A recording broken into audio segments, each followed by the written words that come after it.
Hello mga mare! Welcome to my mini vlog! Punta mag-nanay. Fourth day of school! Fourth day na lang. Okay na. Magandang araw mga mare! For today's vlog, wala muna ulit tayong luto at linis serye dahil eto nga at abalang-abala muna kami sa paghahatid sundo dito sa Batang Maliit sa school. Ito muna yung mga ganap namin ng second day hanggang 5th day of school niya, kaya tara at samahan niyo muna uli ako ditong magpakaulirang ina.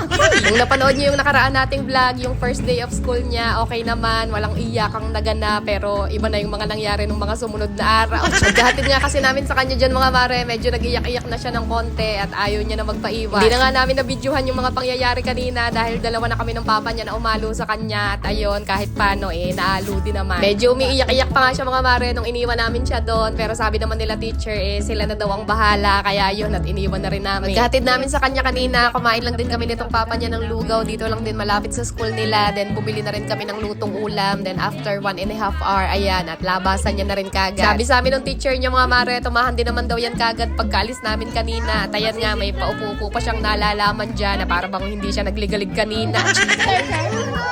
Uli, ang dami! Second day of school, nakaraos! Bye-bye! Ginawa mo yan? Magaling naman Ibida niya sa amin kagad ng papa niya yung star niya, tsaka daw etong ginawa nila sa school na para bang hindi muna siya nagngangaw kanina bago pumasok. Pinabaulan ko siya ng grapes, apple, tsaka yung tinapay na meron pang palaman na upe. Hindi naman niya kinain, ngayon niya na lang nilalantakan. Binata ka na ba? Ba't nahihiya ka na? Nahihiya, humarap sa camera, kumakain siya. Gutom? Wala lang tinaypay. Tinaypay. Okay, pakita mo yung heart mo kay ate at kay grandma. May heart ikaw. Ay, sus. Wow! Heart ni grandma. Go, pakita mo kay grandma. Ano yung papakita mo? Dami niya daw heart, 5. Smile. Taas mo yung bag mo, taas mo yung bag. Pogi. Ay, pogi naman. Pogi naman. Ay, smile. Okay na. Ito naman nga yung third day of school mga mare. Ang saya-saya pa namin dyan bago kami umalis ng bahay. Nakapag-picture-picture pa kami. Pero pagdating namin dito sa school, ayan, at nagngangaw-ngaw na naman ulit. It's okay. You're so pogi. You're so strong, di ba? Let's go na kayo.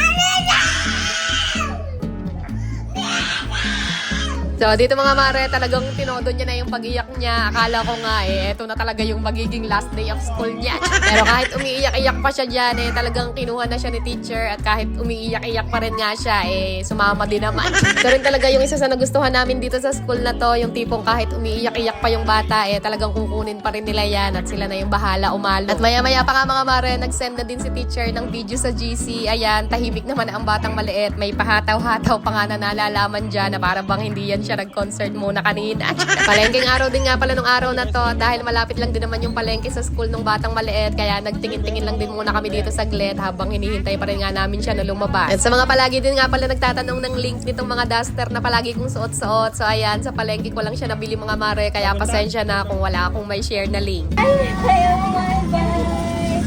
Ang dami ng heart. Wow. Hindi ka nangangagaw ng pagkain ng classmates mo? Huwag ka mangangagaw ng pagkain, ha? Okay. Bye! Fourth day of school! Fourth day na naman. Okay na. Let's go! Iyak ka na naman. Huwag ka cry-cry sa school na ka. Just be happy, okay? Enjoy lang sa school, okay? Smile ka lang. Smile! Smile! Smile ka lang lagi, ha? Happy lang lagi, ha? Opo.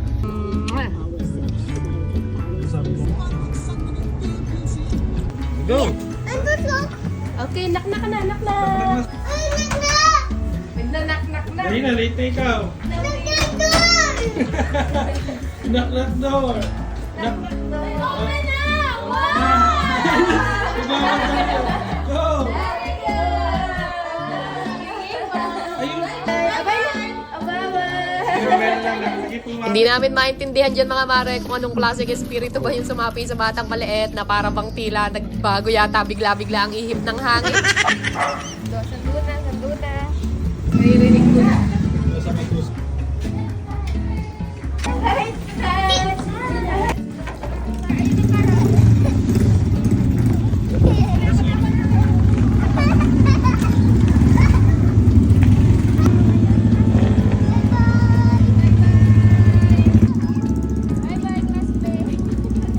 Sige na, babay na na. Pasok na. Yay! Good job ang baby! Di na cry.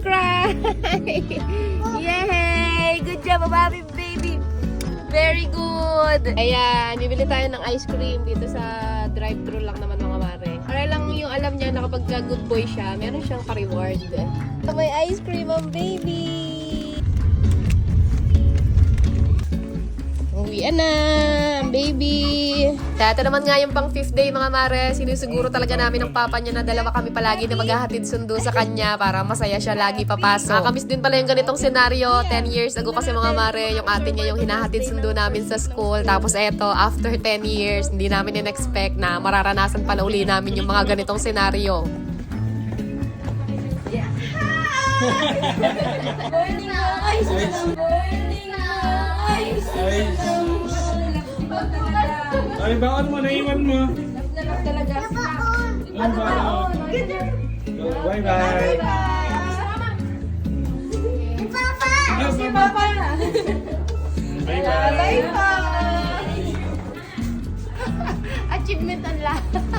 Siyempre, kudos din nga pala sa mga mababait na teacher nitong batang maliit. Isa rin talaga sila sa mga dahilan kung bakit naging successful ang kanyang first week of school. Biruin nyo, ilang araw pa lang, talaga namang nakuha na nila kagad yung loob nitong batang maliit. Kaya sa ngayon mga mare, excited palagi yan pumasok sa school araw-araw. Minsan nga yan, talagang nakukwento niya pa sa amin yung mga teacher niya. Kaya thank you so much po talaga sa tulong nyo na maging successful itong schooling journey ng batang maliit. So ayun nga mga mare, success ang first week of school. Kaya see you na lang ulit sa mga susunod nating vlog. Good night na muna at ayun lang muna ulit for today.